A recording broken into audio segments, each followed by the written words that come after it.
আসসালামু আলাইকুম রহমতুল্লাহ বারাকাতুহ।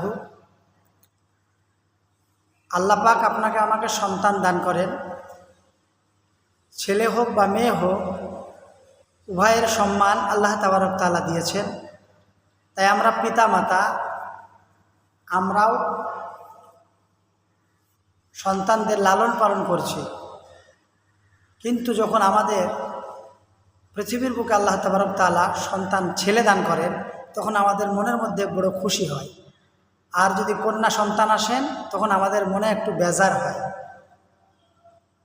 তাই বাবাজীগণ, আপনাদেরকে অনুরোধ করে বলি, যাদের কন্যা সন্তান এসেছে, জেনে রাখবেন আপনাদের নসিব ভালো, কপাল ভালো।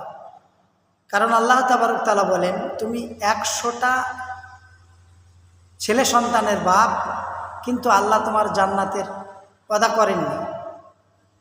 কিন্তু একটা কন্যা সন্তান দুনিয়াতে তোমার জন্মগ্রহণ হয়েছে, আল্লাহ তাবারক তাআলা দিয়েছেন।